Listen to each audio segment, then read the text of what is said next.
Hi besties, welcome back to my channel, or welcome to those of you who might be seeing my face for the very first time. My name is Misha. For those of you who don't know me, a lot of people know me as Don't Cross the Gay Man across all social media channels. So I'm so excited about this week's New Experiences series for 2025 because I knew that this week was going to be a new experience for me. So I was just waiting for the good news, and luckily I know the outcome of this week's new experience today, just in time for my Friday release. But my new experience for this week of 2025 was suing someone. Like legitimately suing someone in a court of law. So I want to get into the story about it, going through the court case. It was yesterday, and then the outcome. So a little bit of context, story time for those of you who don't know or who might have missed it on social media. But last year we were renting a house here in Austin, and last January on a Wednesday afternoon, I was walking through our dining room, and we had just got a new rug that was underneath our dining room table.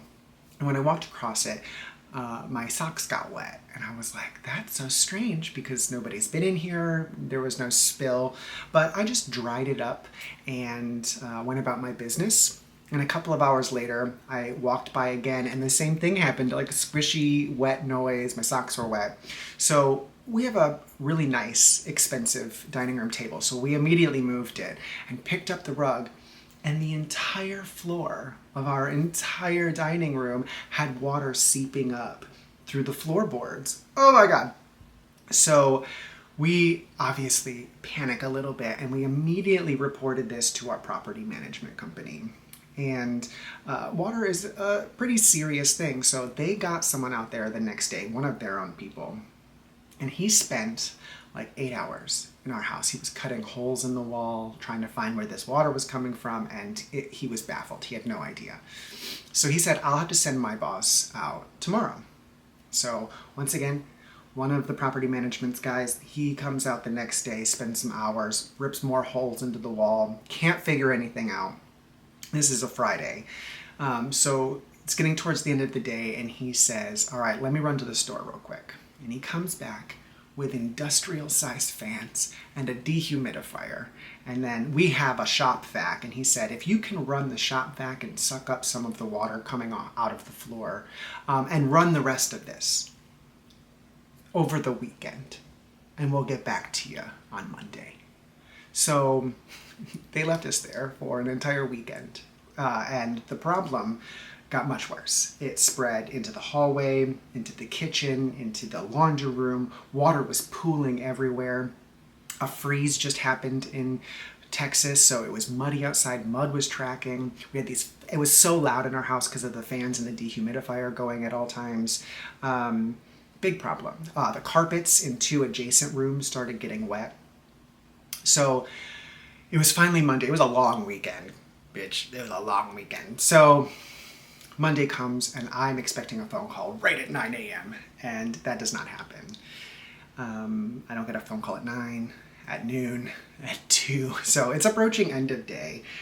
So I call them. And it's not even the property management. I couldn't get through to them, so I called their home maintenance service. So I get a hold of them, and I'm like, hey, do you want an update on your house that has a water issue? And the girl was like, I guess. And I was like, yeah, it's worse. It's getting worse.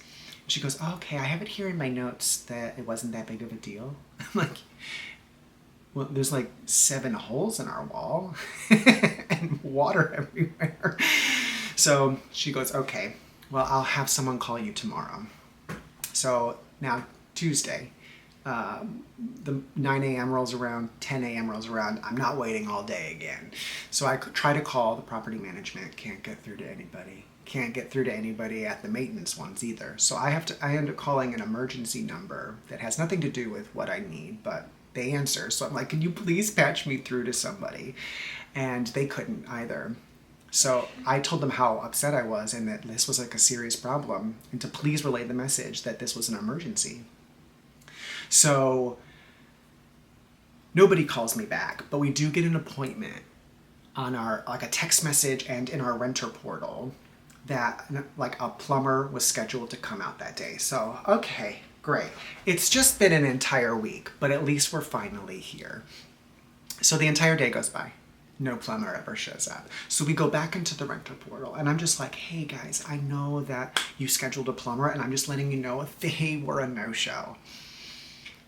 The plumbing company was on that in the rental portal thread and said, just so you know, we didn't show up because the property management canceled the appointment. Take it up with them. Y'all, the way the rage boiled inside of me, because it's been Wednesday, Thursday, Friday, Saturday, Sunday, Monday, Tuesday of the water coming up through our floorboards in 70% of our house. So the next day, I make it very well known how upset I am. And they finally get a plumber out. And that plumber comes into our house and is like, I have no idea what's going on. I have to call my manager. The manager of the plumbing company comes out. He goes, I have no idea what's going on. We're going to have to send somebody out here tomorrow who has like special equipment and who I think might understand the problem that's going on. But in the meantime, you need to turn your water off. Okay. So the next day, the new plumber comes out. He was amazing, by the way, from the Netherlands. He comes out and right away they find issues. There was no pressurizing valve, even with the water turned off. With the water pressure coming through the pipes was like through the roof, and this should not be able to happen, quote. And he said, I cannot do any more work until we get a pressurizing valve put at the main. But I can't get through to these people to get approvals. A couple hours later, he gets approval. That was the only work he was able to do. So no closer to finding out what the issue is or how to fix it or anything like that. So now Friday, he comes back and he spends the entire day trying to locate the source of the flooding. And he says, all I know is there's at least 3, but there's a lot and I don't know what to do. I am going to suggest to them that we fully repipe the entire house, but I'm going to have to wait for approvals on that. Now this is Friday. He goes, so I guess I'll see you on Monday. And I said, oh, you don't work nothing over the weekends? He says, I don't work weekends and they're not scheduling anybody. So then we were left for another weekend. And mind you, this is now with our water shut off as well. So this infuriated me even more, and I had not ever spoken to somebody from the property management company. So I let them know in the portal that this was unacceptable, that I found it to be an unreasonable amount of time to have this problem fixed, or giving us a option of anything. And she came back and she said they were looking at the bids and we're going to try to get approvals from the homeowner, but she would call me on Monday. Well, on Monday she called me. Monday she called me and she tried to bully me. She tried to intimidate me.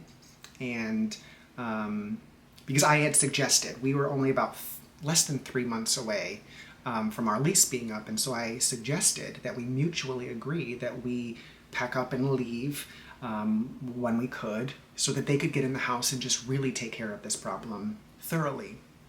And she said, why would you suggest that? And I said, well, it's been nearly 2 weeks of us living in this, and we are no closer to finding out what the problem is. We don't know the scope of work and how long that's going to take. And then there are holes literally to the outside of the house. There are holes in every single room in our house, and fans blowing and carpets, and there's been standing water everywhere in our house for nearly 2 weeks. How long is that going to take to be put back into like a working and safe order? She goes, it's not going to take that long. I said, are you a plumber? Have you been in this house? No.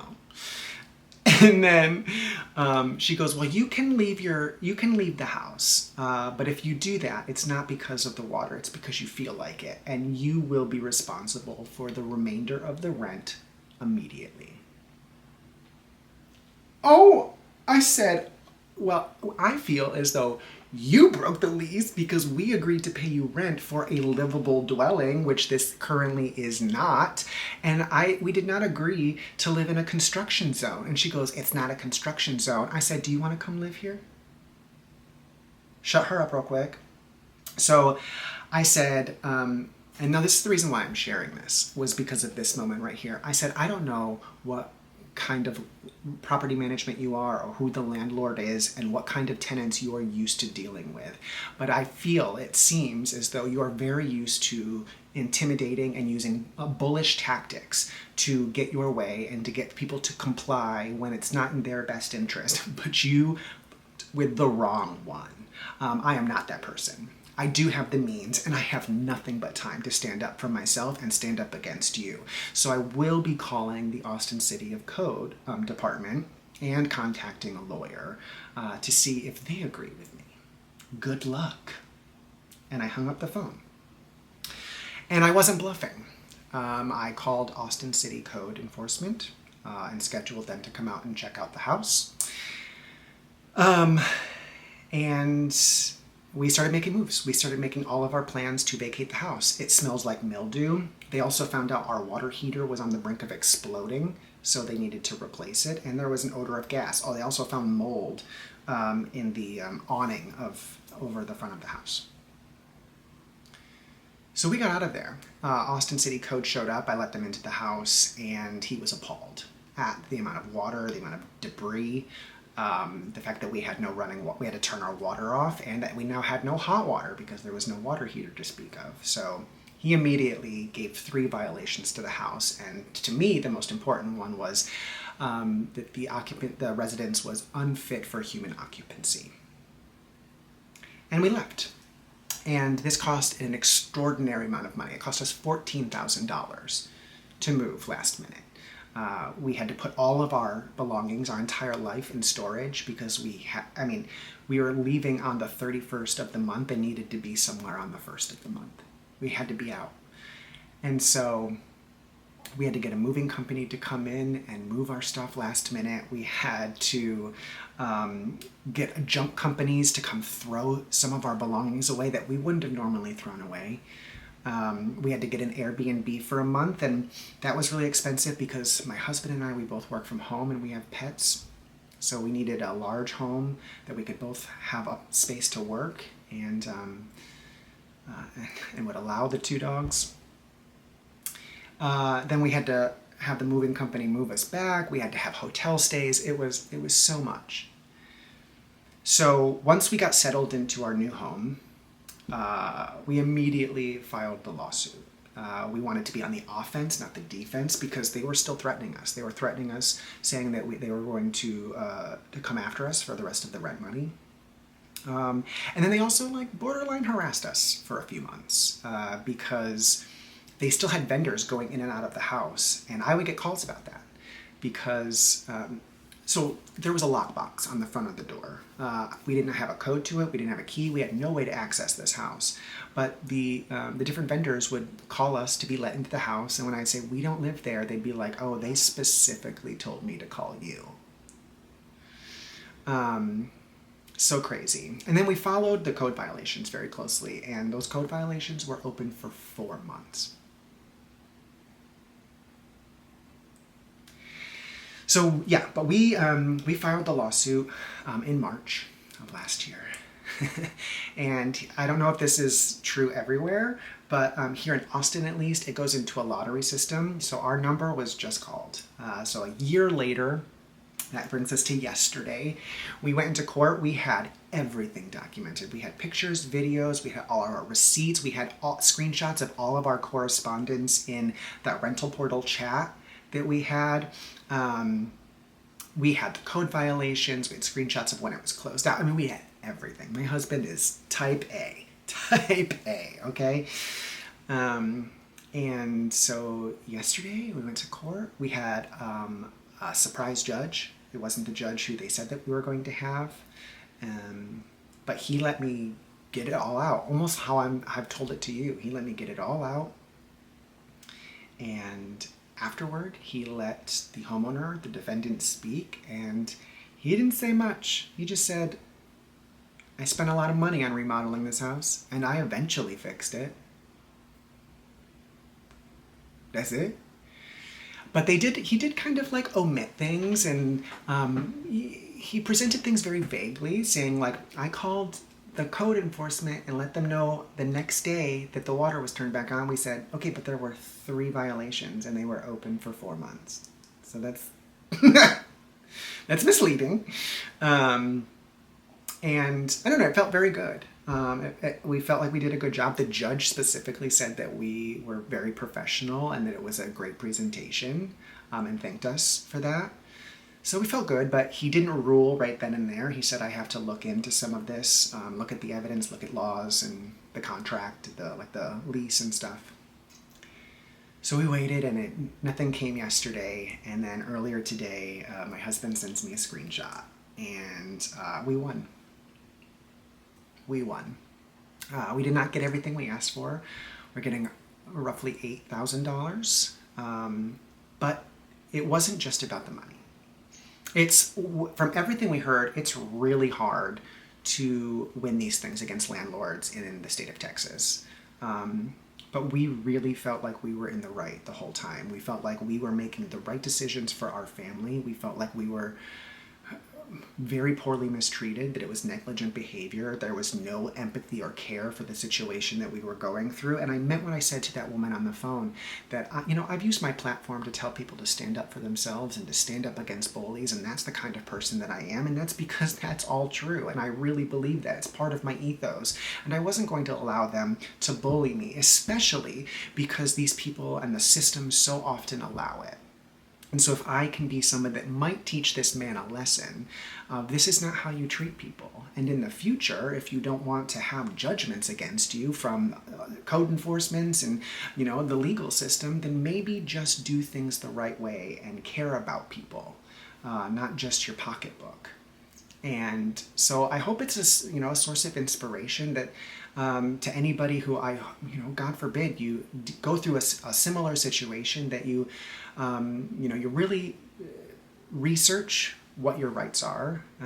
If you do need to get out of it, you do it the right way, and you cross all your T's and dot all your I's and make sure that you are compliant, document everything, and then show up prepared, and hopefully the system works well for you. But I just knew that I had to stand up against them and against the mistreatment. So I'm super excited, and my husband and I are going to go celebrate tonight. We're going to a restaurant here in Austin that my friends own, and I'm just so excited to share this update because it's been hanging over us for a whole year, and we can finally just put it in our rear view mirror. So yeah, that was my new experience of 2025. Also professional. I'm am I an attorney now? I learned today that there's a difference between a lawyer and an attorney. So that was the lesson learned for me today from all of this. But thank you all so much for listening to me blab about a personal situation that happened in my life. A lot of people on social media were invested in this story, and I had never sued anybody before, so I learned a lot in this new experience of 2025. So with that, thank you for watching my channel. Please don't forget to subscribe. Leave in the comments any types of content you'd like to see in these new experiences. I have a list, but I am always open to adapting those and changing those based on you, bestie, because I love you so much. But I hope you never have to go through this. If you do, go get them. I hope you win, and I'll see you in the next one. Bye!